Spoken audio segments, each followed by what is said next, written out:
ನಿಮ್ಮ ಹೃದಯದಲ್ಲಿ ನೀವು ನಿರ್ಣಯ ಮಾಡಬೇಕು, ನಾನು ಎಷ್ಟು ಕೊಡ್ಬೇಕು ದೇವರಿಗೆ.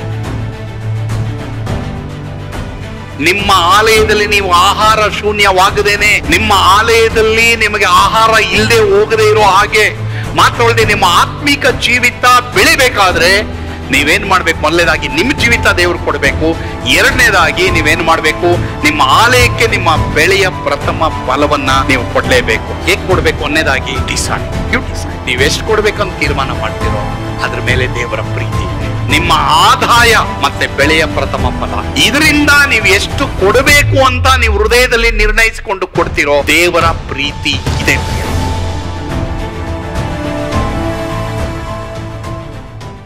ಇವತ್ತು ನಾನು ನಿಮಗೆ ಪ್ರಸಂಗದ ವಿಷಯ, ಮಾತನಾಡುವಂಥ ವಿಷಯ, ನಿಮ್ಮ ಆಲಯಕ್ಕೆ ನೀವು ಏಕೆ ಕೊಡಬೇಕು. Why you should give to your church. ನಮ್ಮ ಸಭೆಗೆ ನಾವು ಯಾಕೆ ಕೊಡಬೇಕು, ಅದರಿಂದ ನಾವು ಪಡೆಯುವಂಥ ಆಶೀರ್ವಾದಗಳು ಏನು, ಅದರ ವಿಷಯವಾಗಿ ನಾವು ಕಲಿಯಕ್ಕೆ ಹೋಗ್ತೀವಿ. ಯಾಕೆ ನಾವು ಕೊಡಬೇಕು? ಮೊದಲನೇದಾಗಿ ನಮ್ಮನ್ನೇ ನಾವು ದೇವರಿಗೆ ಕೊಡಬೇಕು. It's very important. We should give first to God. ಕೊಡುವುದು ಅಂದ್ರರ್ಥ ಅನೇಕರು ತಿಳ್ಕೊಂಡಿರೋದು ಬರೀ ನಾವು ಹಣ ಕಾಣಿಕೆ ಮಾತ್ರ ಕೊಡುವುದು ಅಂತ ತಿಳ್ಕೊಂಡಿದ್ದಾರೆ. ಅದಲ್ಲ, ಅದು ಸೆಕೆಂಡ್ ಪಾರ್ಟ್. ಆದರೆ ನಮ್ಮ ಜೀವಿತನೇ ಯೇಸು ಸ್ವಾಮಿಗೆ ಕೊಡಬೇಕು. ಕೊಡದೇ ಇರೋರು ಎಷ್ಟೋ ಜನ ಇದ್ದೀರಾ, ಕೊಡಬೇಕು. ಸೊ ನಮ್ಮ ಜೀವಿತವನ್ನು ದೇವರಿಗೆ ನಾವು ಕೊಡಬೇಕು. ಅದರ ಜೊತೆಗೆ ನಾವೇನು ಮಾಡಬೇಕು? ದೇವರಿಗೆ ಕಾಣಿಕೆ ಇಲ್ಲದೆ ದೇವರ ಆಲಯಕ್ಕೆ ಬರುವುದಕ್ಕಾಗದು ಅಂತ ಬರೆದಿದ್ರು ಸಹ ಮೊದಲನೇ ಕಾಣಿಕೆನೇ ನಮ್ಮ ಹೃದಯ, ನಮ್ಮ ಜೀವಿತ. ಯೇಸುವೆ, ನಿನ್ನನ್ನು ನನ್ನ ದೇವರಾಗಿ ಕರ್ತನಾಗಿ ನಾನು ಅಂಗೀಕರಿಸ್ಕೊಳ್ತೀನಿ ಎಂಬುದಾಗಿ ನಾವು ಹೇಳೋರಾಗಿರ್ಬೇಕು. ಆದರೆ ದೇವರ ವಾಕ್ಯದಲ್ಲಿ ಅದೇ ರೀತಿ ನಮ್ಮ ಒಂದು ಸಂಪಾದನೆಯಲ್ಲಿ, ನಮ್ಮ ಒಂದು ಆದಾಯದಲ್ಲಿ, ನಮ್ಮ ಒಂದು ಆಶೀರ್ವಾದದಲ್ಲಿ ನಾವು ಯಾಕೆ ನಮ್ಮ ಸಭೆನ ನಾವು ನೆನೆಸ್ಕೊಳ್ಬೇಕು. ನಮ್ಮ ಸಭೆ ಮೂಲಕ ಮಾಡ್ತಾ ಇರುವಂಥ ಹಲವಾರು ಸೇವೆಗಳಿದೆ. ಬಟ್ ಆದರೆ ದೇವರ ವಾಕ್ಯದಲ್ಲಿ ಅದಕ್ಕೆ ಕೆಲವು ಕಾರ್ಯಗಳಿದೆ, ನಿಯಮಗಳಿದೆ, ಮಾತ್ರವಲ್ಲದೆ ಅದು ಆಶೀರ್ವಾದವಾಗಿರ್ತದೆ. ಮಲಾಕಿಯನ ಪುಸ್ತಕ 3ನೇ ಅಧ್ಯಾಯ 7ರಿಂದ 12ನೇ ವಚನ. ಏಕೆ ನಿನ್ನ ಆಲಯಕ್ಕೆ ನೀನು ಕೊಡಬೇಕು, ಅದರಿಂದ ಪಡೆಯುವ ಆಶೀರ್ವಾದಗಳು ಏನು ಅನ್ನೋದನ್ನು ನಾವು ನೋಡೋದಾದರೆ, ಮಲಾಕಿಯ 3ನೇ ಅಧ್ಯಾಯ 7ರಿಂದ 12ನೇ ವಚನ ನಾವೆಲ್ಲರೂ ಒಟ್ಟಾಗಿ ಓದ್ತೀವಿ. ಮಲಾಕಿಯ 3:7ರಿಂದ 12ನೇ ವಚನ ನಾವೆಲ್ಲರೂ ಈಗ ಒಟ್ಟಾಗಿ ಗಟ್ಟಿಯಾಗಿ ಓದೋಣ. ನಿಮ್ಮ ಪಿತೃಗಳ ಕಾಲದಿಂದಲೂ ನೀವು ನನ್ನ ವಿಧಿಗಳಿಗೆ ಹೊರೆಯಾಗಿದ್ದೀರಿ, ಅವುಗಳನ್ನು ಅನುಸರಿಸಲಿಲ್ಲ. ನನ್ನ ಕಡೆಗೆ ಪುನಃ ತಿರುಗಿದರೆ ನಾನು ನಿಮ್ಮ ಕಡೆಗೆ ಪುನಃ ತಿರುಗುವೆನು. ಇದು ಸೇನಾಧೀಶ್ವರನಾದ ಯೆಹೋವನ ನುಡಿ. ಯಾವ ವಿಷಯದಲ್ಲಿ ತಿರುಗೋಣವೆನ್ನುತ್ತೀರಾ? ನರಮನುಷ್ಯನು ದೇವರಿಂದ ಕದ್ದುಕೊಳ್ಳಬಹುದೇ? ನೀವು ನನ್ನಿಂದ ಕದ್ದುಕೊಳ್ಳುತ್ತಿದ್ದೀರಿ.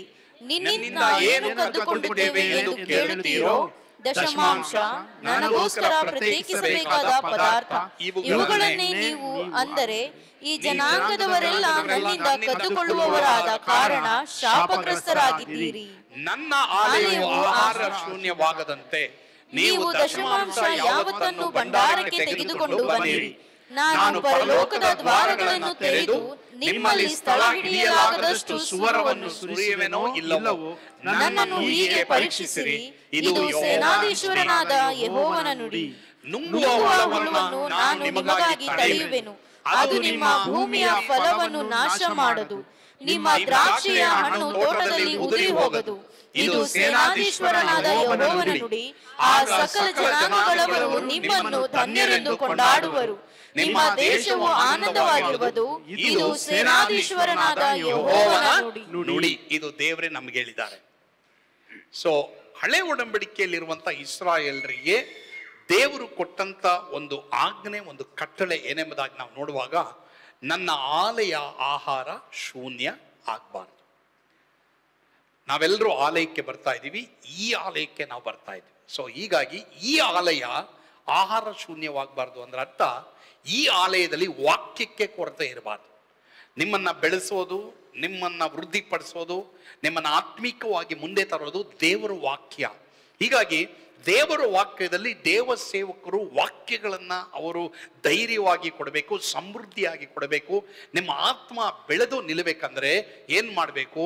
ದೇವರ ಆಲಯದಲ್ಲಿ ಆಹಾರ ಖಾಲಿ ಆಗಬಾರ್ದು. ಆಹಾರ ಖಾಲಿ ಆದ್ರೆ ನಾವು ಬೆಳೆಯೋದಕ್ಕೆ ಆಗೋದಿಲ್ಲ ಎಂಬುದಾಗಿ ದೇವರು ಹೇಳ್ತಾ ಇದ್ದಾರೆ.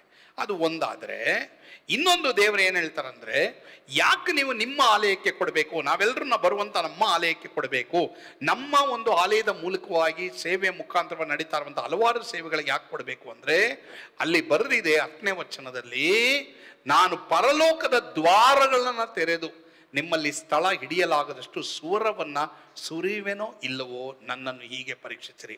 ಇದು ಒಂದೇ ಸ್ಥಳದಲ್ಲಿ ದೇವರು ಅವ್ರನ್ನ ಪರೀಕ್ಷೆ ಮಾಡಕ್ಕೆ ಹೇಳಿದ್ದಾರೆ. ದೇವರಿಗೆ ಕೊಟ್ಟು ನೋಡ್ರಿ ನಿಮ್ಮ ಒಂದು ಆದಾಯದಲ್ಲಿ ಎಂಬುದಾಗಿ ಬರೆದಿದೆ.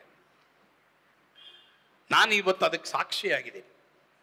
ನಮ್ಮ ಸೇವೆನಲ್ಲಿ ಸುಮಾರು we give more than 90% out. ನಮಗೆ ಬರುವಂತ ಕಾಣಿಕೆಗಳಲ್ಲಿ, ಡೊನೇಷನ್ಸ್ನಲ್ಲಿ, ದಶಮ ಭಾಗಗಳಲ್ಲಿ we give lot to out. ನಾವು ಡೇ 1 ಮಿನಿಸ್ಟ್ರಿನಲ್ಲಿ ನಾವಿದ್ದಾಗಿಂದ ಹಿಡಿದು ನಮಗೆ ಬರುವಂಥ, ನಮ್ಮ ಕುಟುಂಬಕ್ಕೆ ಬರುವಂಥ ಹಣದ ಸಹಾಯದಲ್ಲಿ we give more than 90% out. ಇವತ್ತು ಅದಕ್ಕೆ ಸಾಕ್ಷಿಯಾಗಿದ್ದೀನಿ ನಾನು. ಆ ಥರ ನಾವು ದೇವರಿಗಾಗಿ ಕೊಟ್ಟಿದ್ದಕ್ಕೆ ದೇವರು ಇವತ್ತು ತನ್ನ ಆಶೀರ್ವಾದಗಳನ್ನು ತುಂಬಿ ತುಳುಕುವ ಹಾಗೆ ದೇವರು ಮಾಡುವಂಥವರಾಗಿದ್ದಾರೆ. ನಿಮ್ಮನ್ನು 90% ಕೇಳ್ತಾ ಇಲ್ಲ, ಆದರೆ ದೇವರು ಇಲ್ಲಿ ಹೇಳ್ತಾ ಇರೋದು, ನೀವು ಕೊಡುವವರಾಗಿರ್ರಿ.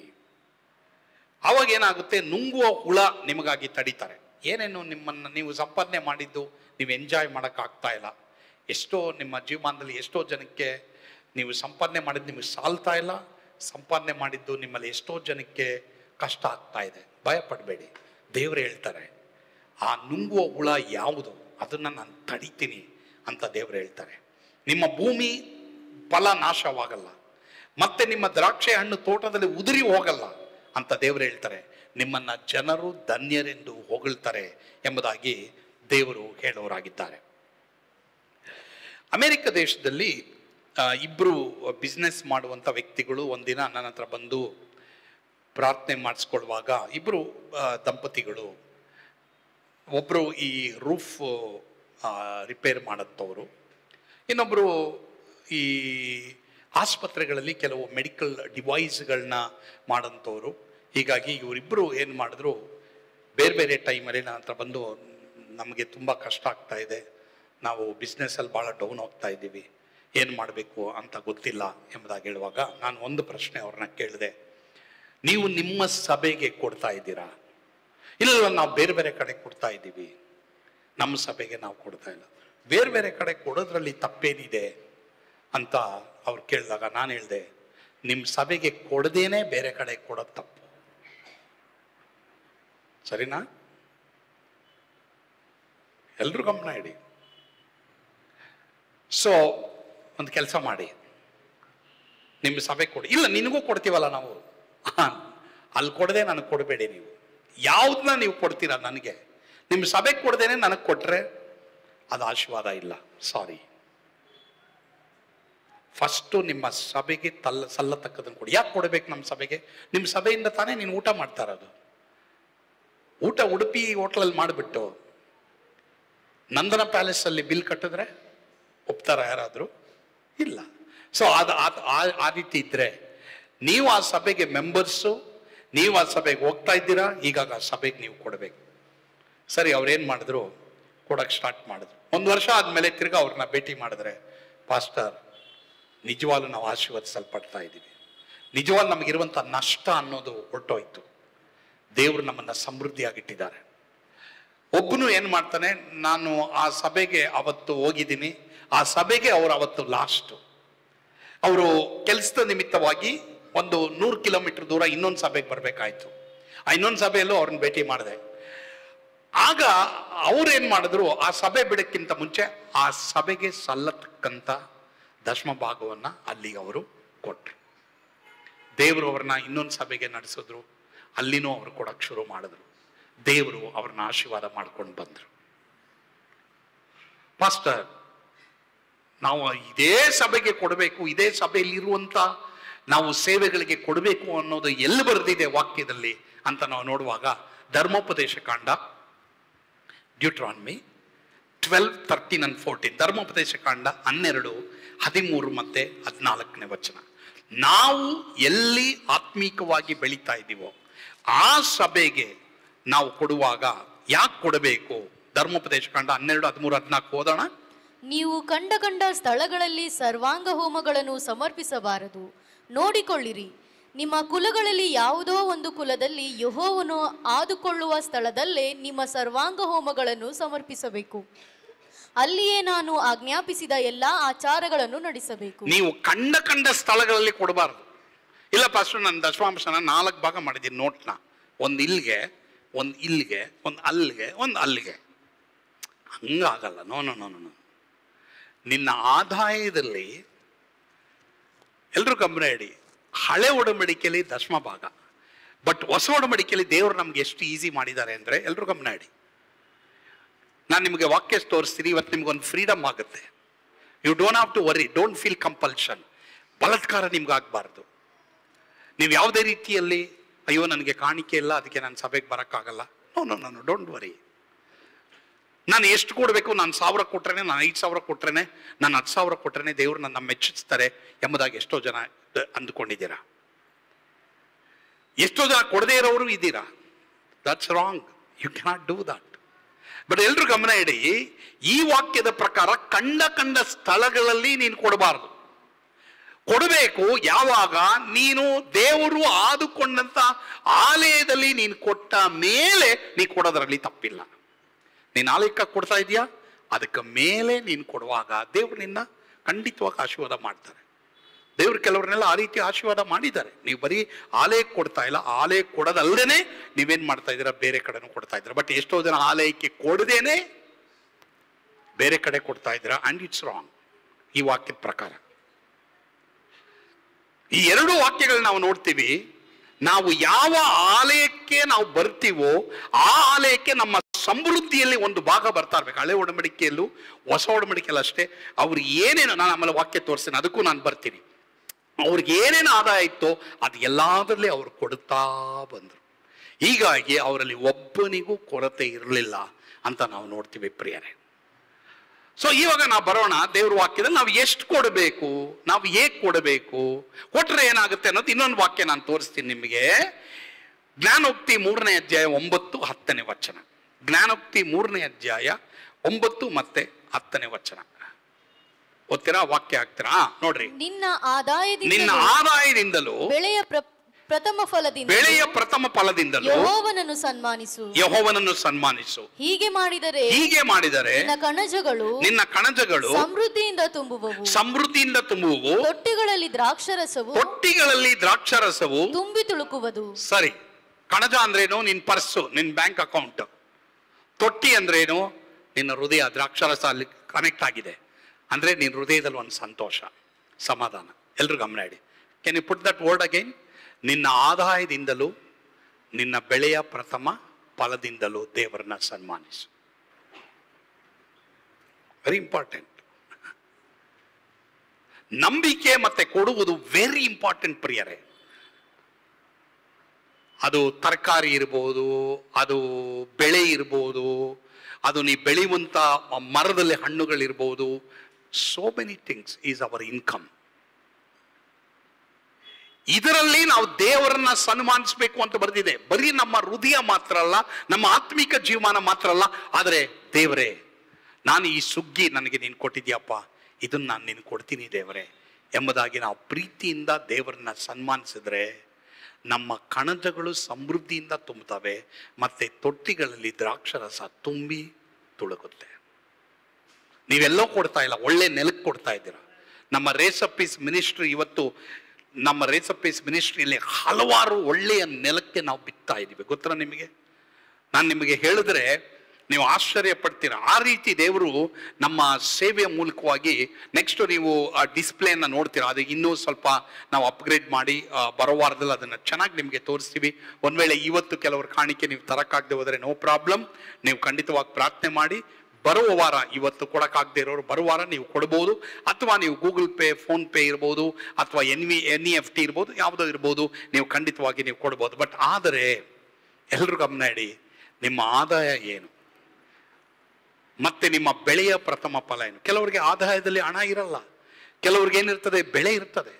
ಸೊ ಹೀಗಾಗಿ ಆ ಬೆಳೆಯ ಪ್ರಥಮ ಫಲದಲ್ಲಿ ನಾವು ಹಳ್ಳಿಗಳಲ್ಲಿ ನೋಡ್ತೀವಿ, ಎಷ್ಟು ಜನ ತಮ್ಮ ಬೆಳೆಯ ಪ್ರಥಮ ಫಲದಲ್ಲಿ ದೇವರಿಗೆ ಕೊಟ್ಟರೆ ಅದು ಏನಾಗುತ್ತೆ, ಕೈ ಸೇರಿದವರು ಏನು ಮಾಡ್ತಾರೆ ಅನ್ನೋದನ್ನು ಸಹ ನಾವು ವಾಕ್ಯದಲ್ಲಿ ನೋಡ್ತೀವಿ. ನಿಮ್ಮ ಬಿಸ್ನೆಸ್ ಇರಬಹುದು, ನಿಮಗೆ ದೇವರು ಕೊಟ್ಟಂತ ನನಗೆ ಗೊತ್ತಿಲ್ಲ ಏನೇನು ಆದಾಯ ಇದೆ ನನಗೆ ಗೊತ್ತಿಲ್ಲ, ಆ ಆದಾಯದ ಪ್ರಥಮ ಫಲವನ್ನು ನೀವು ಕೊಟ್ಟಾಗ ದೇವರನ್ನ ಪರೀಕ್ಷೆ ಮಾಡಿ ನೋಡ್ರಿ.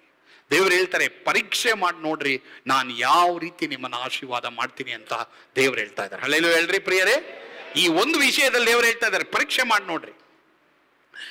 ಇವಾಗ ಬಂದಿದೆ ಬಿಡಿ, ಇದು ಯಾವುದು ಪೇಸ್ಟ್ಗಳು, ಏನೇನೋ ಪೇಸ್ಟ್ಗಳು ಬಂದಿದೆ ಅಲ್ವಾ. ಬಟ್ ಬಹು ಫಸ್ಟ್ ನಲ್ಲಿ ಬಂದಂತ ಮೊದಲು ಪೇಸ್ಟೇ ಕೋಲ್ಗೇಟ್ ಪೇಸ್ಟ್ ಎಂಬುದಾಗಿ, ಟೂತ್ ಪೇಸ್ಟ್ ಎಂಬುದಾಗಿ ನಾವು ನೋಡ್ತೀವಿ. ಕೋಲ್ಗೇಟ್ ಅನ್ನೋನು ಒಬ್ಬ ವ್ಯಕ್ತಿ, ಒಬ್ಬ ಹುಡುಗ, ಆಕ್ಚುಲಿ ಅವನ ಕೆಲಸ ಇರಲಿಲ್ಲ.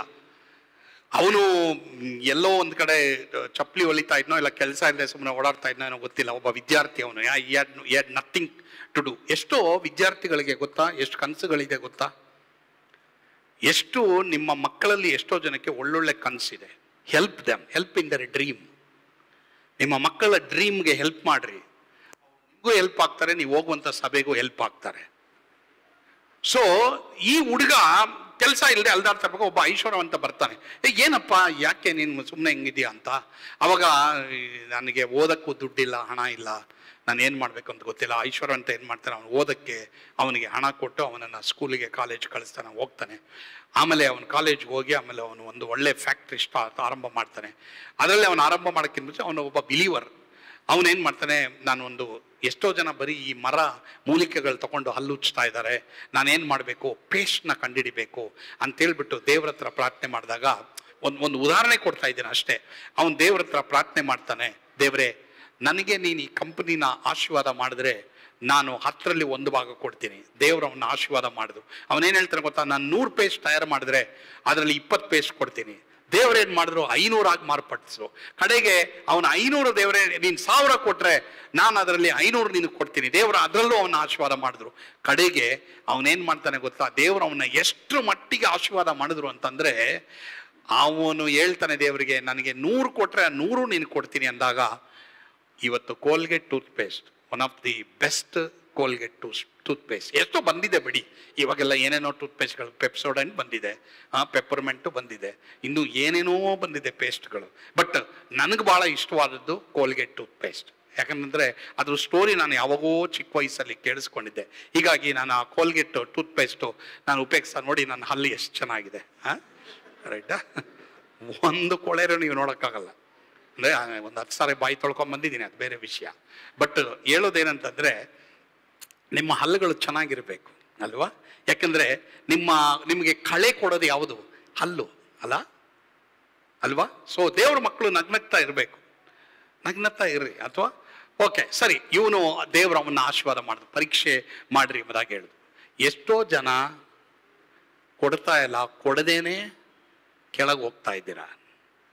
ನೀವು ಕೊಟ್ಟು ಮೇಲಕ್ಕೆ ಹೋಗ್ರಿ. ಸರಿ ಪಾಸ್ಟ್ರೆ, ನನ್ನ ಸಂಬಳ ಕಡಿಮೆ, ನಾನಿವಾಗ ನನ್ನ ಸಂಬಳ 5,000 ಅಂದರೆ ನಾನು 500 ರೂಪಾಯಿ ಕೊಟ್ಬಿಟ್ರೆ 4,500ಅಲ್ಲಿ ನನ್ನ ಕುಟುಂಬ ನೋಡ್ಕೊಳಕ್ಕಾಗಲ್ಲ. ಯಾರು ಹೇಳ್ದವ್ರು ನಿನಗೆ 500 ರೂಪಾಯಿ ಕೊಡೋಕ್ಕೆ? ಯಾರು ಹೇಳ್ದವ್ರು? ಎಲ್ಲ ಗಮನ ಇಡಿ. ಎಷ್ಟು ಕೊಡಬೇಕು ಅನ್ನೋದು ಎಷ್ಟೋ ಜನಕ್ಕೆ ಗೊತ್ತಿಲ್ಲದೇನೆ ಅನೇಕರು ಕೊಡ್ತಾ ಇಲ್ಲ. ಅದೇ ಪ್ರಾಬ್ಲಮ್. ಸರಿನಾ? ನಿಮಗೆ ವಾಕ್ಯ ತೋರಿಸ್ತೀನಿ, ನಾನು ಹೇಳೋದಲ್ಲ, ವಾಕ್ಯ ತೋರಿಸ್ತೀನಿ. ವಾಕ್ಯಗಳು ತೋರಿಸಿದಾಗ ನಿಮ್ಗೊಂದು ಫ್ರೀಡಮ್ ಇರ್ತದಪ್ಪ. ದೇವರೇ ನಿನಗೆ ಸ್ತೋತ್ರ. ನಿಜವಾಗ್ಲೂ ಈ ಸತ್ಯ ಈ ವಾಕ್ಯದಲ್ಲಿ ಇರೋದು ನನಗೆ ಅರ್ಥ ಆಗ್ತಾ ಇಲ್ವೇ ದೇವರೇ. ನಾವು ಹೊಸ ಒಡಂಬಡಿಕೆ ವಿಶ್ವಾಸಿಗಳು. ಹಳೆ ಒಡಂಬಡಿಕೆಯಲ್ಲಿ ಇಟ್ ವಾಸ್ 10%. ಬಟ್ ನಾವು ಈ ಹೊಸ ಒಡಂಬಡಿಕೆಗೆ ಬಂದಾಗ, ಪ್ರಿಯ ದೇವರ ಮಕ್ಕಳೇ, ನಮಗೊಂದು ಸ್ವತಂತ್ರ ಇದೆ, ನಮಗೊಂದು ಫ್ರೀಡಮ್ ದೇವರು ಕೊಟ್ಟಿದ್ದಾರೆ. ಹೇಗೆ ಅಂತ ನಾವು ನೋಡುವಾಗ 2 ಕೊರಿಂಥ 9ನೇ ಅಧ್ಯಾಯ 6ರಿಂದ 15ನೇ ವಚನ ನಾವು ಓದ್ತೀವಿ. ಆದರೆ ಎಲ್ಲಾನು ಓದೋದು ಬೇಡ, ಆದರೆ ದಯವಿಟ್ಟು 7ನೇ ವಚನ ಓದ್ರೆ. 7. ಪ್ರತಿಯೊಬ್ಬನು ತನ್ನ ತನ್ನ ಹೃದಯದಲ್ಲಿ ನಿರ್ಣಯಿಸಿಕೊಂಡ ಪ್ರಕಾರ ಕೊಡಲಿ. ದುಃಖದಿಂದಾಗಲಿ ಬಲಾತ್ಕಾರದಿಂದಾಗಲಿ ಯಾರು ಕೊಡಬಾರದು. ಯಾಕಂದರೆ ಸಂತೋಷವಾಗಿ ಕೊಡುವವನ ಮೇಲೆ ದೇವರಿಗೆ ಪ್ರೀತಿಯುಂಟು. ಅಲ್ಲಿ ಎಷ್ಟು ಕೊಡಬೇಕು ಅಂತ ಬರ್ದಿದ್ಯಾ? ಸಂತೋಷ ಹೆಂಗ್ ಕೊಡ್ಬೇಕಂತೆ? ನಿಮ್ಮ ಹೃದಯದಲ್ಲಿ ನೀವು ನಿರ್ಣಯ ಮಾಡಬೇಕು. ಯು ಹ್ಯಾವ್ ಟು ಮೇಕ್ ಒಂದು ತೀರ್ಮಾನ ಮಾಡ್ರಿ. ನಾನು ಎಷ್ಟು ಕೊಡ್ಬೇಕು ದೇವರಿಗೆ ತೀರ್ಮಾನ ಮಾಡಿ. ನೀವು ಎಷ್ಟು ಕೊಡ್ಬೇಕಂತ ತೀರ್ಮಾನ ಮಾಡ್ತಿರೋ ಅದ್ರ ಮೇಲೆ ದೇವರ ಪ್ರೀತಿ ಇದೆ. ಆಮೇನ್. ಈಗ ಅರ್ಥ ಆಯ್ತಾ? ನಿಮ್ಮ ಆದಾಯ, ನಿಮ್ಮ ಪ್ರಥಮ ಫಲ. ಎಲ್ರೂ ಗಮನ ಇಡಿ, ಇದೆರಡು ಬಹಳ ಪ್ರಾಮುಖ್ಯ. ನಿಮ್ಮ ಆದಾಯ ಮತ್ತೆ ಬೆಳೆಯ ಪ್ರಥಮ ಫಲ. ಇದರಿಂದ ನೀವು ಎಷ್ಟು ಕೊಡಬೇಕು ಅಂತ ನೀವು ಹೃದಯದಲ್ಲಿ ನಿರ್ಣಯಿಸಿಕೊಂಡು ಕೊಡ್ತಿರೋ ದೇವರ ಪ್ರೀತಿ ಇದೆ ಪ್ರಿಯರೇ. ಕಂಡ ಸ್ಥಳಗಳಲ್ಲಿ ನಾವು ಕೊಡೋದು ತಪ್ಪಿಲ್ಲ ದೇವರ ಸೇವೆಗಾಗಿ. ಬಟ್ ಆದರೆ ನಿಮ್ಮ ಆಲಯಕ್ಕೆ ನೀವು ಕೊಡದೇನೆ, ನಿಮ್ಮ ಆಲಯದಲ್ಲಿ ನೀವು ಆಹಾರ ಶೂನ್ಯವಾಗದೇನೆ, ನಿಮ್ಮ ಆಲಯದಲ್ಲಿ ನಿಮಗೆ ಆಹಾರ ಇಲ್ಲದೆ ಹೋಗದೆ ಇರೋ ಹಾಗೆ ಮಾತ್ರವಲ್ಲದೆ ನಿಮ್ಮ ಆತ್ಮಿಕ ಜೀವಿತ ಬೆಳಿಬೇಕಾದ್ರೆ ನೀವೇನ್ ಮಾಡ್ಬೇಕು? ಮೊದಲನೇದಾಗಿ ನಿಮ್ಮ ಜೀವಿತ ದೇವರು ಕೊಡಬೇಕು. ಎರಡನೇದಾಗಿ ನೀವೇನ್ ಮಾಡ್ಬೇಕು? ನಿಮ್ಮ ಆಲಯಕ್ಕೆ ನಿಮ್ಮ ಬೆಳೆಯ ಪ್ರಥಮ ಫಲವನ್ನ ನೀವು ಕೊಡಲೇಬೇಕು. ಹೇಗೆ ಕೊಡಬೇಕು? ಒಂದನೇದಾಗಿ ಯು ಡಿಸೈಡ್. ನಾನು ಎಷ್ಟು ಕೊಡ್ಬೇಕಂತ ನೀನು ಡಿಸೈಡ್ ಮಾಡಿ. ಯಾರು ನಿನಗೆ ಒತ್ತಾಯ ಮಾಡಲ್ಲ.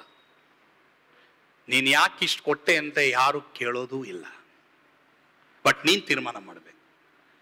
ಕೊಡದೇ ಇರಕ್ಕೆ ಆಪ್ಷನ್ ಇಲ್ಲ. ಕೊಡೋದಕ್ಕೆ ದೇವ್ರು ಏನ್ ಹೇಳ್ತಾ ಇದ್ದಾರೆ? ನೀನು ಕೊಟ್ಟು ನೋಡು ಅಂತ ಇದ್ದಾರೆ. ಸರಿನಾ? ಸೊ ತೀರ್ಮಾನ ಮಾಡ್ರಿ. ಎಷ್ಟೋ ಸ್ಟೂಡೆಂಟ್ಸ್ಗಳು ನೀವು ಒಳ್ಳೊಳ್ಳೆ ಕೆಲ್ಸಕ್ಕೆ ಹೋಗಕ್ಕಿದ್ದೀರಾ, ನೀವು ಅಥವಾ ತೀರ್ಮಾನ ಮಾಡ್ತಾ ಇದ್ದೀರಾ, ಪ್ರಾರ್ಥನೆ ಮಾಡಿ, ದೇವರೇ ನನ್ನನ್ನ ಬೆಳೆಸಿದಂತ ಆಲಯ, and I will do this to my church. ಮತ್ತೆ ಎಷ್ಟೋ ಜನ ನೀವು ಮನೆ ಕೆಲ್ಸಕ್ಕೆ ಹೋಗ್ತಾ ಇರ್ಬೋದು, ಅಥವಾ ನೀವು ಎಷ್ಟೋ ಜನ ಫ್ಯಾಕ್ಟ್ರಿಗೆ ಹೋಗ್ತಾ ಇರ್ಬೋದು, ಕಂಪನಿಗಳಿಗೆ ಹೋಗ್ತಾ ಇರ್ಬೋದು, ನಿಮ್ಗೆ ಒಳ್ಳೊಳ್ಳೆ ಕೆಲಸ ಇರ್ಬೋದು. ದೇವ್ರೆ ನನ್ನನ್ನು ಇಷ್ಟು ಆಶೀರ್ವಾದ ಮಾಡಿದ್ಯಾ, ನಾನು ನಿನಗಾಗಿ ಕೊಡ್ತೀನಿ ದೇವ್ರೆ. ನೀವೆಷ್ಟೋ ಜನ ಹರಕೆ ಮಾಡ್ಕೊಂಡಿರ್ತೀರಾ ದೇವ್ರ ಹತ್ರ, ಸ್ವಾಮಿ ನನಗೆ ಇದನ್ನು ನೀನು ಮಾಡಿದ್ರೆ ನಾನು ನಿನಗೆ ಕೊಡ್ತೀನಿ. ಎಷ್ಟು ಅಂತಲ್ಲ, ನನಗೆ ಕೊಡಬೇಕು ಅಂತ ಮನಸ್ಸಿರೋದೇ ದೊಡ್ಡದು. ಆಮೇಲೆ ಎಷ್ಟು ಅಂತಲ್ಲ, ನನಗೆ ಕೊಡಬೇಕು ಅಂತ ಮನಸ್ಸಿರೋದೇ ಪೌಲ ಇಲ್ಲಿ ಹೇಳ್ತಾರೆ. ಸರಿ, ಆದ್ರೆ ಅಲ್ಲಿ ಒಂದು ಆಪ್ಷನ್ ಇದೆ ನೋಡಿ, ಸಂತೋಷವಾಗಿ ಕೊಡುವವನ ಮೇಲೆ ದೇವರಿಗೆ ಪ್ರೀತಿ ಉಂಟು. ಸರಿ, ಹಾಗಾದ್ರೆ 6ನೇ ವಚನ ಓದ್ರಿ. 6ನೇ ವಚನ.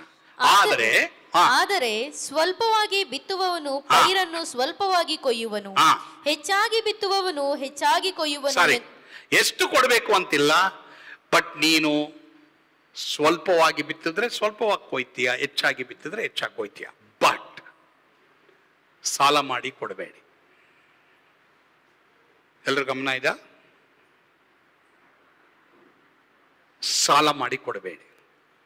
ನಿನಗಿಲ್ವಾ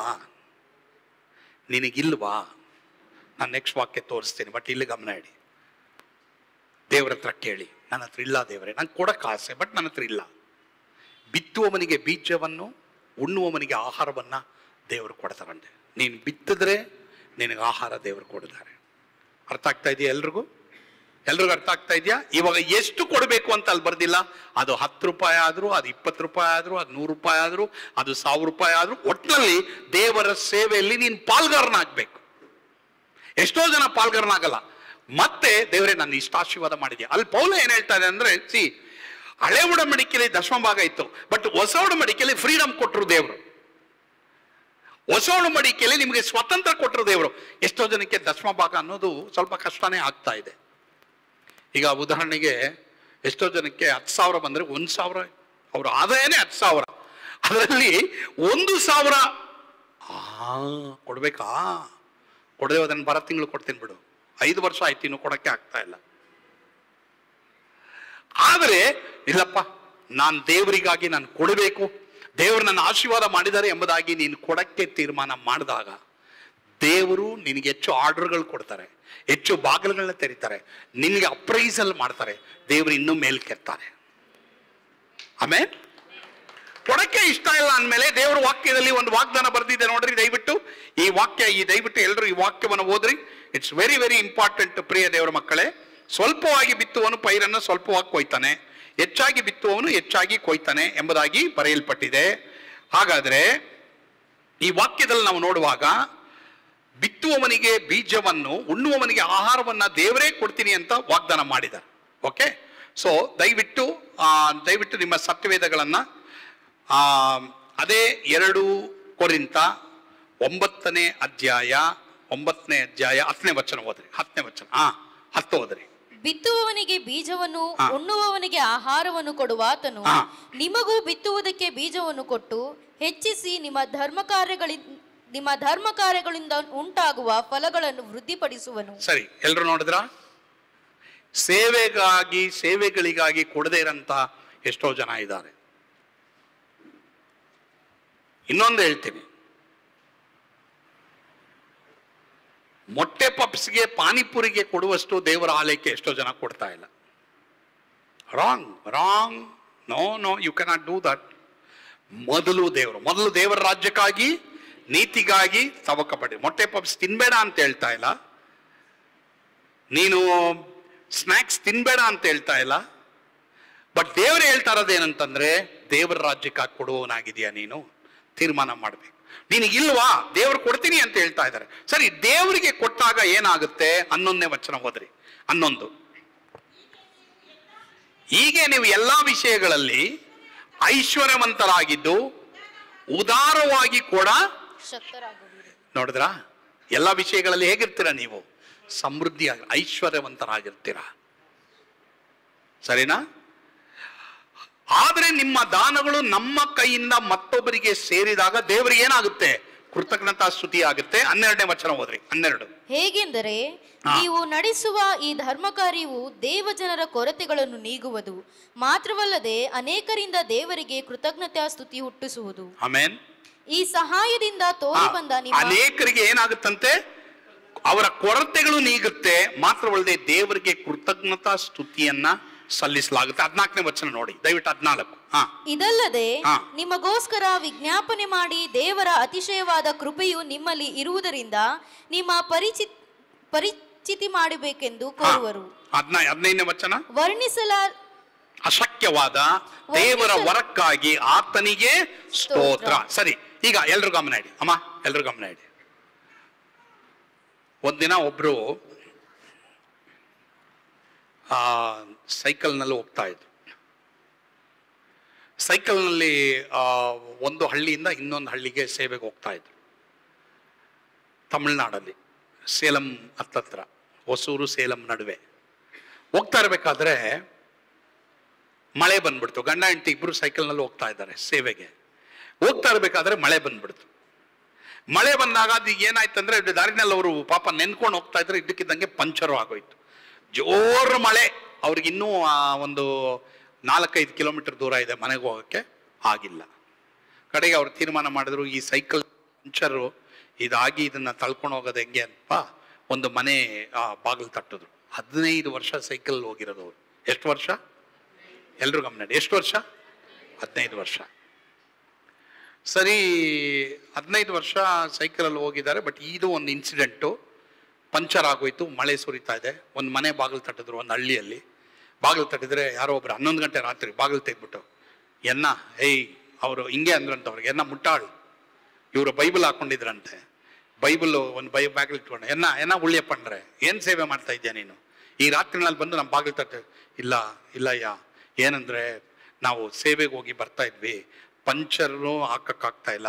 ಈಗ ಈ ಗಾಡಿ ನಾವು ತಳ್ಕೊಂಡು ನಡೆಯೋಕ್ಕೆ ಆಗಲ್ಲ. ಇನ್ನು ಗಾಡಿ ತಳ್ಕೊಂಡೋದ್ರೆ ಈ ಸೈಕಲ್ ತಳ್ಕೊಂಡು ಹೋಗಕ್ಕೆ ಆಗಲ್ಲ. ಅದಕ್ಕೆ ನಿಮ್ಮ ಮನೇಲಿ ಇಟ್ಕೊಂಡು ನಾಳೆ ಬೆಳಿಗ್ಗೆ ನಮ್ಮ ಮನೇಲೆಲ್ಲ ಇಡಕ್ಕಾಗಲ್ಲ, ನೀವು ಮನೆ ಮುಂದೆ ಇಡ್ರಿ, ಹೋಗೋ ಎನ್ನ ಉಳ್ಳಿಯ ಸೇರಿಂಗ ಹೋಗೋ, ಮುಂಗ ಕಡವಳಿ ಎನ್ನ ಕಡವಳು, ನಿಮ್ಮ ದೇವರು ಎಂಥ ದೇವರು ಅಂತ ಬೈದು ಅವ್ರಾಗೆ ಸೈಕಲ್ ಬೀಗ ಹಾಕ್ಬಿಟ್ಟು ಪಾಪ ನಡ್ಕೊಂಡು ಹೋದ್ರಂತೆ ಗಂಡ ಹೆಂಡತಿ.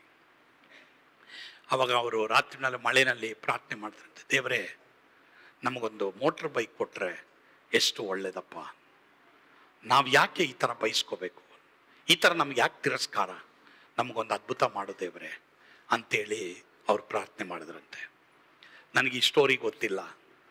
ಒಂದಿನ ನಾವೇ ನಮ್ಮ ಸೇವೆ ಮೂಲಕ ಅವ್ರಿಗೆ ಒಂದು ಮೋಟ್ರ್ ಬೈಕನ್ನು ಕೊಡೋ ಹಾಗೆ ದೇವರು ಕೃಪೆ ಕೊಟ್ಟರು. ಇಲ್ಲ ಇನ್ನೂ ಇಲ್ಲ, ಅದು ಸೇವ್ ಮಾಡಿ, ಸ್ವಲ್ಪ ಕೈ ಚಪ್ಪಳ ಹಂಗೆ ಸೇವ್ ಮಾಡಿ, ಸ್ವಲ್ಪ ಹಂಗೆ ಇಡಿ. ಯಾಕಂದ್ರೆ ನನ್ನ ಕತೆ ಇನ್ನೂ ಮುಗ್ದಿಲ್ಲ. ಆಮೇಲೆ ಜೋರಾಗಿ ನೀವು ತಟ್ಟಬೇಕಲ್ಲ, ಇವಾಗಲೇ ಹಿಂಗೆ ತಟ್ಬಿಟ್ರೆ ಆಮೇಲೆ ಹಿಂಗಂತೀರ. ಸೊ ಕತೆ ಫುಲ್ ಮಾಡಿಬಿಡ್ತೀರಮ್ಮ. ಒಳ್ಳೇದೇ, ಕೈ ತಟ್ಟಿದೆ ಏನು ತೊಂದರೆ ಇಲ್ಲ. ಸರಿ, ಏನಾಯ್ತಂದ್ರೆ ನನಗೇನು ಗೊತ್ತಿಲ್ಲಮ್ಮ. ನಾವು ಸಾಧಾರಣವಾಗಿ ನಮ್ಮ ನೆಟ್ವರ್ಕು ಅಥವಾ ನಮ್ಮ ಸಭೆಗಳ ಮೂಲಕ ಯಾರು ನಿಜವಾಗ್ಲೂ ಭಾಳ ಕಷ್ಟಪಡ್ತಾ ಇದ್ರು ಅವ್ರನ್ನ ಕೂಲಂಕುಷವಾಗಿ ಪರೀಕ್ಷೆ ಮಾಡಿ ಅವ್ರಿಗೊಂದು ಮೋಟ್ರ್ ಬೈಕು ಕೊಟ್ಟುವಪ್ಪ. ಕೊಟ್ರೆ ನಾನು ಅಲ್ಲಿ ಹೋಗಿದ್ದೀನಪ್ಪ, ಹೋದ್ರೆ ಬಂದ್ಬಿಟ್ರಪ್ಪ. ಬಂದ್ಬಿಟ್ರೆ ಇನ್ನೇನು ಕಾಲಕ್ಕೆ ಮುಗಿಬೇಕು, ಅಯ್ಯೋ ಬೇಡಪ್ಪ, ಏನಂದ್ರೆ ನೀಂಗೇ ಕಡವಳ್ಳೆ, ನೀங்களே ಎನ್ನ ಕಡವಳ್ಳಿ, ಎನ್ನಪ್ಪ ಸ್ವಲ್ಪ ಏನಪ್ಪಲ್ಲ ತಮಿಳಲ್ಲಿ ಹೇಳ್ತಾ ಇದ್ದೇನೆ. ಅವ್ರು ಹೇಳಿದ್ದು ಏನಪ್ಪ ಅಂತಂದ್ರೆ, ಈ ಸಾಕ್ಷಿ ಅವ್ರು ಹೇಳಿದ್ರು, ನಾವು 1 ತಿಂಗಳಿಂದ ಪ್ರಾರ್ಥನೆ ಮಾಡಿದ್ವಿ ಮಳೆಯಲ್ಲಿ ನಿಂತ್ಕೊಂಡು, ದೇವರು ನಿಮ್ಮ ಮೂಲಕವಾಗಿ ಈ ಗಾಡಿಯನ್ನ ಕೊಟ್ಟರು. ಈಗ ಯಾವ ಮನೆಯವರು ನಮ್ಮನ್ನ ಮನೆಯಿಂದ ಆಚೆ ಹೋಗು, ಮನೆ ಮುಂದೆ ಇಡು ಅಂದ್ರು, ಅವ್ರ ಮನೆ ಮುಂದೆನೇ ನಾವು ಈ 2 ವೀಲರಲ್ಲಿ ಹೋಗ್ತಾ ಇದ್ದೀವಿ. ಇವ್ರ ದೇವರು ನಿಜವಾದವರಪ್ಪ, இவங்க கடவுள், உண்மையான கடவுள், ಉಯಿರೋಡು இருக்கிற கடவுள் ಪಾರು. 15 ವರ್ಷದಿಂದ ಗಾಡಿ ಇಲ್ಲದೆ ಇರೋರಿಗೆ ನೋಡಪ್ಪ ಗಾಡಿ ಕೊಟ್ರು, ನಾವು ಬೈಬಾರ್ದಾಗಿತ್ತು ಅಂತೇಳಿ ಅವರು ಇವ್ರ ಹತ್ರ ಮಾತಾಡಿದ್ರಂತೆ. ಮಾತ್ರ ಒಳ್ದೆ ಅವ್ರು ಇನ್ನೊಂದು ಮಾತು ಹೇಳಿದ್ರು, ಎಲ್ರು ಗಮನ ಇಡಿ. ನಾನು ನಿಮ್ಮ ಸಭೆಗಾಗಿ ಪ್ರಾರ್ಥನೆ ಮಾಡ್ತೀನಿ, ನಿಮ್ಮ ಸಭೆಯಲ್ಲಿರುವಂಥ ಎಲ್ಲ ದೇವ ಮಕ್ಕಳಿಗಾಗಿ ಪ್ರಾರ್ಥನೆ ಮಾಡ್ತೀನಿ, ನಿಮ್ಮ ಕುಟುಂಬಕ್ಕಾಗಿ ಪ್ರಾರ್ಥನೆ ಮಾಡ್ತೀನಿ, ನಿಮ್ಮ ಸೇವೆಗಾಗಿ ಪ್ರಾರ್ಥನೆ ಮಾಡ್ತೀನಿ. ದೇವರು ನಿಮ್ಗೆ ಒಳ್ಳೆ ಆರೋಗ್ಯ ಕೊಡಬೇಕು, ದೇವರು ನಿಮ್ಮೆಲ್ರಿಗೂ ಒಳ್ಳೆ ಬಲ ಕೊಡಬೇಕು. ನೋಡಿ ಆ ವಾಕ್ಯದಲ್ಲಿ ಏನು ಬರ್ದಿದೆ, ಯಾರ ಕೈಗೆ ನಮ್ಮ ಕಾಣಿಕೆ ಹೋಗುತ್ತೋ ಅವ್ರು ನಮಗಾಗಿ ವಿಜ್ಞಾಪನೆ ಮಾಡ್ತಾರೆ. ನಾವು ನಮಗಾಗಿ ಪ್ರಾರ್ಥನೆ ಮಾಡೋದು ಒಂದಾದ್ರೆ, ಬೇರೆಯವರು ನಮಗಾಗಿ ಪ್ರಾರ್ಥನೆ ಮಾಡೋದು ಮತ್ತೊಂದು. ಹಲ್ಲೆಲೂಯ. ಅವ್ರು ಹೇಳ್ತಾರೆ, ನಾವು ಜೀವದಿಂದ ಇರುವವರೆಗೂ ನಿಮ್ಮ ಸಭೆಗಾಗಿ, ಸಭೆಯಲ್ಲಿ ಇರುವಂಥವರಿಗಾಗಿ, ಸೇವೆಗಳಿಗಾಗಿ, ನಿಮ್ಮ ಚಿಲ್ಡ್ರನ್ಸ್ ಹೋಮ್ಗಾಗಿ, ನಿಮ್ಮ ಸಭೆಗಳಿಗಾಗಿ, ನಿಮ್ಮ ಕುಟುಂಬಕ್ಕಾಗಿ ನಾವು ಪ್ರಾರ್ಥನೆ ಮಾಡ್ತೀವಿ ಪಾಸ್ಟರ್ ಅಂತೇಳಿ ಅಷ್ಟು ಅವರು ದೇವರಿಗೆ ಎಷ್ಟೋ ಕಣ್ಣೀರಿಂದ, ಅದು ಕಣ್ಣೀರಿಂದ ಹೇಳ್ತಾ ಇದ್ದಾರೆ. ಅವ್ರು ನನ್ನ ಕೈ ಹಿಡಿದು ಪ್ರಾರ್ಥನೆ ಮಾಡ್ತಾವ್ರು, ನಾನು ಎಲ್ಲ ಹೋಗ್ಬೇಕು, ವಾಪಸ್ ಬೆಂಗಳೂರು ಬರಬೇಕು, ಕೈ ಹಿಡಿದು ಕಣ್ಣೀರು, ಅವ್ರ ಕಣ್ಣೀರು ನನ್ನ ಕೈ ಮೇಲೆ ಬೀಳ್ತಾ ಇದೆ. ಅಪ್ಪ ನೋಡಿದ್ರ ಪ್ರಿಯರೇ, ಈ ರೇಸ್ ಅಪ್ ಪೀಸ್ ಸೇವೆ ಮಾಡ್ತಾ ಇರುವಂತ ಎಷ್ಟೋ ಜನ ನೀವು ತಿಳಿಯದೇ ಮಾಡ್ತಾ ಇದ್ದೀರಾ, ಎಷ್ಟೋ ಜನ ಮಾಡ್ತಾನೂ ಇಲ್ಲ, ಎಷ್ಟೋ ಜನ ನೀವು ಬೇರೆ ಕಡೆ ಕೊಡ್ತಾ ಇದ್ದೀರಾ. ನೀವು ಈ ಸಭೆಗೆ, ಈ ಒಂದು ಸಭೆ, ಈ ಒಂದು ಸಂಸ್ಥೆ ಮಾಡ್ತಾ ಇರುವಂತ ಸೇವೆಗಳ ಅನೇಕ, ಇದನ್ನ ನೀವು ನೆನಪು ಮಾಡಿಕೊಳ್ಳ್ರಿ.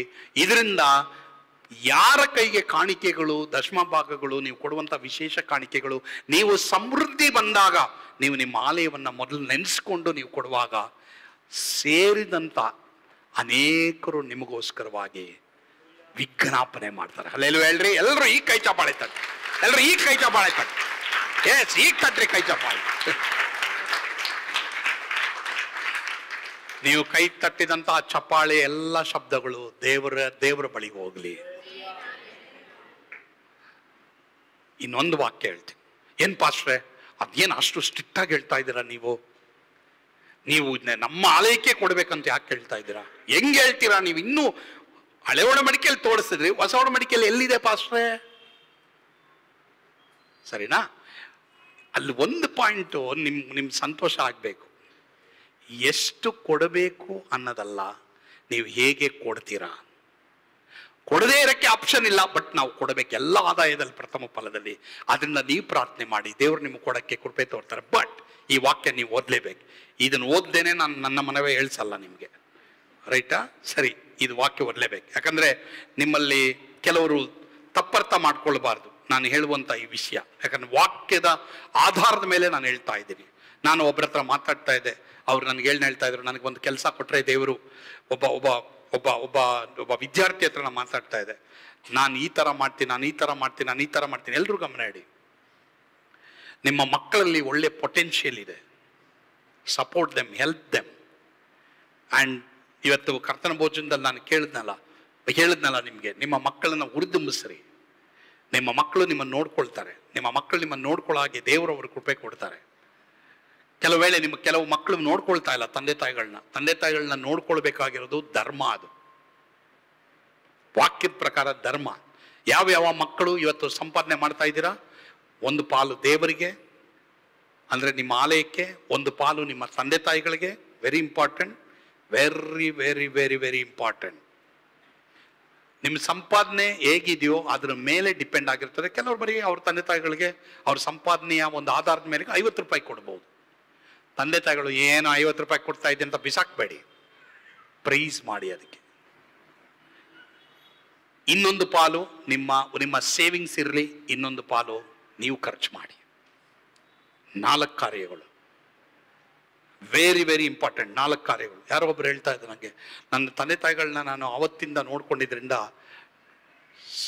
ಅಲ್ಲಿ ಈ 4 ಭಾಗ ಚೆನ್ನಾಗಿ ಅರ್ಥ ಮಾಡ್ಕೊಳ್ಳಿ. ಸುವಾರ್ತೆಯಲ್ಲಿ ಬರೆದಿದೆ, ಮೊದಲನೇ ಪಾಲು ದೇವರಿಗೆ, ಎರಡನೇ ಪಾಲು ತಂದೆ ತಾಯಿಗಳಿಗೆ, ಮೂರನೇ ಪಾಲು ನಿಮ್ಮ ಸೇವಿಂಗ್ಸ್ಗೆ, ನಾಲ್ಕನೇ ಪಾಲು ನಿಮ್ಮ ಖರ್ಚಿಗೆ.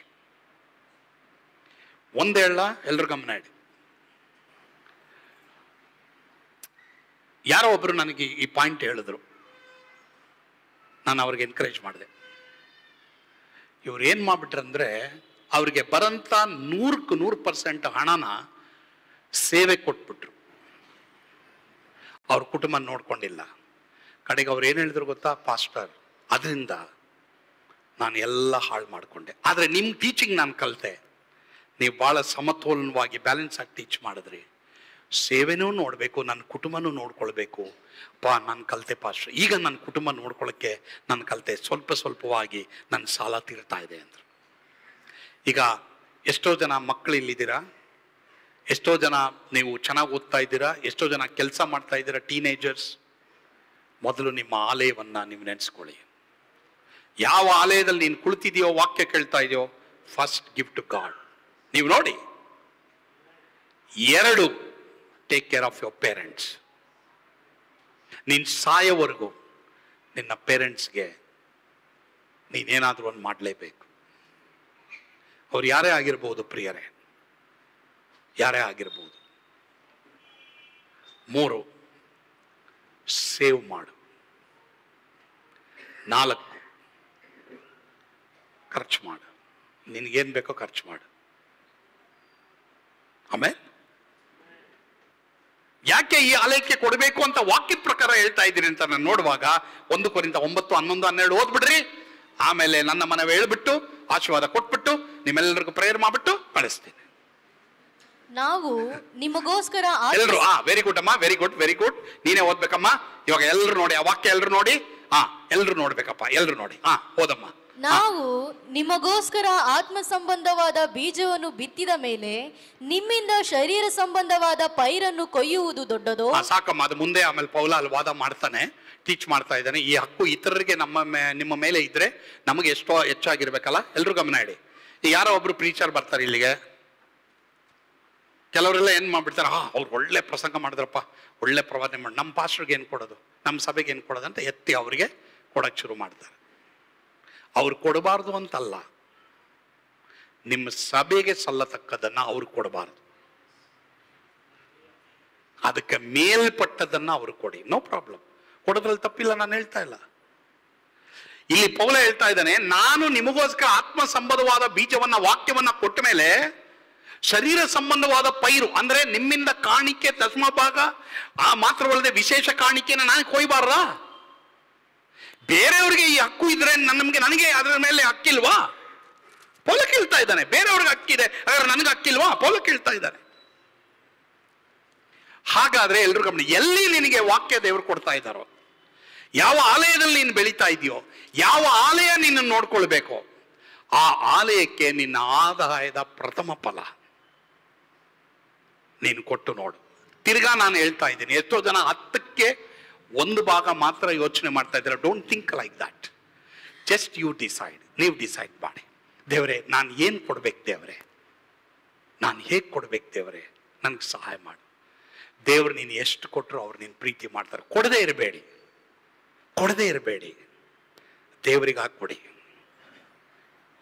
ಖಂಡಿತವಾಗಿ ದೇವರು ನಿಮ್ಮನ್ನು ಆಶೀರ್ವಾದ ಮಾಡ್ತಾರೆ.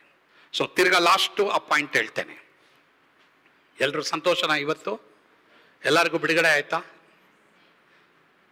ಒಂದೇ ಆಮೇನ್ ಬಂದಿರೋದು. ಯಾಕಂದ್ರೆ ಎಷ್ಟೋ ಪಾಸ್ಟರ್ಗಳು ಕೊಡೋದ್ರ ವಿಷಯದಲ್ಲಿ ಮಾತಾಡಲ್ಲ. ಯಾರಿಗೋ ಒಬ್ರಿಗೆ ಬೇರೆ ಹಳ್ಳಿಗಳ ಕಡೆ ಎಲ್ಲೋ, ಅಯ್ಯೋ ಪಾಸ್ಟ್ರೆ ನಾವು ಪ್ರಸಂಗ ಮಾಡಿದ್ರೆ ನಮ್ಮ ಸಭೆನೇ ಬಿಟ್ಟು ಹೋಗ್ಬಿಡ್ತಾರೆ. ನಾನು ಹೇಳಿದೆ, ನಮ್ಮ ಸಭೆಯಲ್ಲಿ ಯಾರು ಬಿಟ್ಟು ಹೋಗಲ್ಲ ನಾನು ಪ್ರಸಂಗ ಮಾಡಿದ್ರೆ. ಯಾಕಂದ್ರೆ ನೀವು ಅವ್ರನ್ನ ಪ್ರೀತಿಯಿಂದ ಹೇಳ್ತಾ ಇಲ್ಲ. ಅವ್ರು ಏನ್ ಮಾಡ್ತಾ ಇದ್ದೀರಾ, ನೀ ಕೊಡು, ಇಲ್ಲವ್ರೆ ನಿಂಗೆ ಶಾಪ ಬರುತ್ತೆ ಅಂತ, ಅದಕ್ಕೆ ಅವ್ರು ಬಿಟ್ಟು ಹೋಗ್ತಾರೆ. ನಾನು ಅದೆಲ್ಲ ಪ್ರಸಂಗ ಮಾಡಲ್ಲ. ಶಾಪ ಬರುತ್ತೆ ಎಂಬುದಾಗ ಅವ್ರಿಗೆ ಪ್ರಸಂಗ ಮಾಡಲ್ಲ, ನಾನು ಅವ್ರಿಗೆ ಹೆಲ್ಪ್ ಮಾಡ್ತೀನಿ, ಎನ್ಕರೇಜ್ ಮಾಡ್ತೀನಿ. ಹೀಗಾಗಿ ಪ್ರಿಯರೇ, ಒಂದು ವೇಳೆ ಕೊಡದೇ ಇರೋರು ಎಷ್ಟೋ ಜನ ಇದ್ದೀರಾ, ನಿಮ್ಮಲ್ಲಿ ಕೊಡೋರು ಎಷ್ಟೋ ಜನ ಇದ್ದೀರಾ, ನಿಮ್ಮಲ್ಲಿ ಕೊಡಬಾರ್ದು ನಾನು ಬೇರೆ ಕಡೆನೇ ಕೊಡ್ತೀನಿ ಅನ್ನೋರು ಎಷ್ಟೋ ಜನ ಇದ್ದೀರಾ. ಎಷ್ಟೋ ಜನ ಒಂದು ನೋಟನ್ನ 4 ಭಾಗ ಮಾಡಿದ್ದೀರಾ. Don't do that. ಫಸ್ಟು ನೀವು ತೀರ್ಮಾನ ಮಾಡಿ. ನೀನು ಎಷ್ಟು ಕೊಡ್ತೀಯ ಅನ್ನೋದು ಯಾರೂ ನೋಡಲ್ಲ, ದೇವರೊಬ್ಬರೇ ನೋಡೋದು. ಆ ಅಮ್ಮ ವಿಧವೆ ಎಷ್ಟು ಕೊಟ್ಲು? 2 ದುಗ್ಗಾಣಿ ಕೊಟ್ಲು. ಯಾಕಂದ್ರೆ ಅವಳು ಆದಾಯ ಇದ್ದಿದ್ದಷ್ಟೇ. ಸೊ ಪ್ರಿಯ ದೇವರ ಮಕ್ಕಳೇ, ನೀವು ನಿಮ್ಮ ಮಕ್ಕಳಿಗೂ ಟೀಚ್ ಮಾಡಿ, ನಿಮ್ಮ ಮಕ್ಕಳಿಗೆ ಹೇಳ್ಕೊಡ್ರಿ. ಮತ್ತೆ ನಾನು ದೇವರ ಸೇವಕನಾಗಿ ನಾನು ಹೇಳ್ತೇನೆ, ನಿಮ್ಮ ಮಕ್ಕಳಿಗೆ ಎಲ್ಲರೂ ನನಗೆ ಕೊಡ್ರಿ, ನಿಮ್ಮ ಮನೆ ಸಂಪಾದನೆ ಮಾಡಿದೆಲ್ಲ ನನಗೆ ಕೊಡ್ರಿ ಅಂತ ನಿಮ್ಮ ಮಕ್ಕಳು ನಾನು ಕೇಳೋದು ಇಲ್ಲ. ಐ ವಾಂಟ್ ಆಸ್ಕ್, ನಾನು ಕೇಳೋದಿಲ್ಲ ನಿಮ್ಮ ಮಕ್ಕಳನ್ನ. ನಾನು ಹೇಳೋದು ಈ 4 ಪಾಯಿಂಟ್ ಅಷ್ಟೇ ವಾಕ್ಯದ ಪ್ರಕಾರ. ನಿಮ್ಮ ಆಲಯಕ್ಕೆ ಕೊಡ್ರಿ, ನಿಮ್ಮ ಆಲಯದ ಮೂಲಕವಾಗಿ ಎಷ್ಟು ಸೇವೆಗಳು ನಡೀತಾ. ನಮ್ಮ ವೆಬ್ಸೈಟ್ಗೆ ಹೋಗ್ರಿ, divinegospelchurch.com ಹೋಗ್ರಿ, raiseuppeace.com ಹೋಗ್ರಿ. ಅದರಲ್ಲಿ ಏನೇನು ಸೇವೆಗಳನ್ನ ಮಾಡ್ತಾ ಇದ್ದೀವಿ ನಿಮಗೆ ಗೊತ್ತಾಗುತ್ತೆ. ಅದನ್ನ ನೆಕ್ಸ್ಟ್ ಟೈಮ್ ಅಲ್ಲಿ ಹಾಕ್ತೀನಿ ನಾನು, ಅದನ್ನ ಬರ್ಕೊಳ್ರಿ, ನೋಡಿ. ಅದರಲ್ಲಿ U see what we are doing. ನಮ್ಮ ವಿಷನ್ ಏನು, 5 ವರ್ಷಕ್ಕೆ ನಮ್ಮ ದರ್ಶನ ಏನು. Just see that and get involved. ಅದರಲ್ಲಿ ನೀವು ಇನ್ವಾಲ್ವ್ ಆಗ್ರಿ. ಯಾಕಂದ್ರೆ ಅದು ಮತ್ತೊಬ್ಬರ ಕೈ ಸೇರಿದಾಗ, ನಾನು ಒಂದು ಉದಾಹರಣೆ ಕೊಟ್ಟೆ ಅಷ್ಟೇ, ಎಷ್ಟೋ ಉದಾಹರಣೆಗಳಿವೆ ಆ ಥರ. ನಮ್ಮ ಸಭೆಯಿಂದ ನೀವು ಕೊಡ್ತಾ ಇರುವಂಥ ಕಾಣಿಕೆ, ದಶಮ ಭಾಗಗಳು ಮಾತ್ರವಲ್ಲದೆ ನೀವು ಕೊಡ್ತಾ ಇರುವಂಥ ವಿಶೇಷ ಕಾಣಿಕೆಗಳು ಎಷ್ಟು ಜನರ ಕೈ ಸೇರಿದಾಗ, ಎಷ್ಟು ಜನ ಕಣ್ಣೀರಿನಿಂದ ಪ್ರಾರ್ಥನೆ ಮಾಡೋರು. ಎಷ್ಟೋ ಸಾರಿ ಕೆಲವರೆಲ್ಲ ನಾವು ಅವರಿಗೆ ಅಳತೆ ಮಾಡದೆ, ಮೆಜರ್ಮೆಂಟ್ ಇಲ್ಲದೆ ಎಷ್ಟೋ ಜನಕ್ಕೆ ನಾವು ಕೊಡುವಾಗ, ಅಪ್ಪ ನಿಮ್ಮ ಸಭೆಗಾಗಿ ಪ್ರಾರ್ಥನೆ ಮಾಡ್ತೀವಪ್ಪ, ಅಪ್ಪ ನಿಮ್ಮ ಸೇವೆಗಾಗಿ ಪ್ರಾರ್ಥನೆ ಮಾಡ್ತೀವಪ್ಪ, ಅಪ್ಪ ನಿಮ್ಮ ಕುಟುಂಬಗಳಿಗಾಗಿ ಪ್ರಾರ್ಥನೆ ಮಾಡ್ತೀವಪ್ಪ ಅಂತ ಹೇಳೋರು ಎಷ್ಟು ಜನ ಇದ್ದಾರೆ. ಸುಮ್ಮನೆ ಹೇಳಲ್ಲ, ಅವರು ಕಣ್ಣೀರಿಂದ ಹೇಳ್ತಾರೆ. ಒಬ್ರು ಕೊರೋನಾ ಟೈಮಲ್ಲಿ ಮಂಚ ಮಾರ್ಬಿಟ್ರು. ಎಲ್ರು ಗಮನ ಇಡ್ರಿ, ಮಂಚ ಮಾರ್ಬಿಟ್ರು. ಮಲ್ಕೊಂಡಿದ್ದವ್ರು ಮಂಚ ಮಾರ್ಬಿಟ್ರು. ಆಸ್ಪತ್ರೆ ಕಟ್ಟಕ್ಕಿಲ್ಲ. ಆ ಟೈಮಲ್ಲಿ ನಮ್ಮಿಂದ ಕಾಣಿಕೆ ಹೋಯ್ತು ಅವ್ರಿಗೆ. ತಕ್ಷಣ ಮನೆಗೆ ಮಂಚ ತಂದ್ಬಿಟ್ಟು ಗಂಡ ಹೇಳ್ತಾರೆ, ಮಳೆ ಸೋರ್ತದೆ, ಆ ಮನೆಯಲ್ಲಿ ಮಂಚ ಇಲ್ಲ. ಅವ್ರು ಹೇಳಿದ್ರು, ನಮ್ಮ ಮಂಚ ಮಾರ್ಬಿಟ್ಟು ಜಸ್ಟ್ 3 ವಾರದಲ್ಲಿ ನಮಗೆ ಕಾಣಿಕೆ ಬಂತು.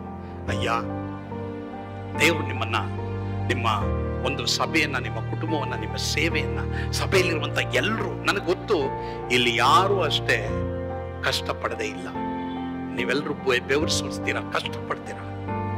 ಎಷ್ಟೋ ಜನ ವೇದನೆಯಲ್ಲಿದ್ದೀರಾ, ಎಷ್ಟೋ ಜನ ನೋವಲ್ಲಿದ್ದೀರಾ, ಎಷ್ಟೋ ಜನ ನಿಮ್ಮ ಜೀವಮಾನದಲ್ಲಿ ಅಯ್ಯೋ ನನಗೆ ಇದಿಲ್ಲವೇ ಅಂತ ಅಳ್ತಾ ಇದ್ದೀರಾ. ಪ್ರಿಯರೇ, ಅದಕ್ಕಾಗಿ ನಾವು ಪ್ರಾರ್ಥನೆ ಮಾಡ್ತಾ ಇದ್ದೀವಿ. ನಾವು ಪ್ರಾರ್ಥನೆ ಮಾಡ್ತೀವಿ. ನಿಮ್ಮ ದೇವ್ರಿಗೆ ಏನು ಒದಗಿಸ್ಕೊಡ್ಬೇಕು ನಾವು ಮಾಡ್ತೀವಿ, ಪ್ರಾರ್ಥನೆ ಮಾಡ್ತೀವಿ.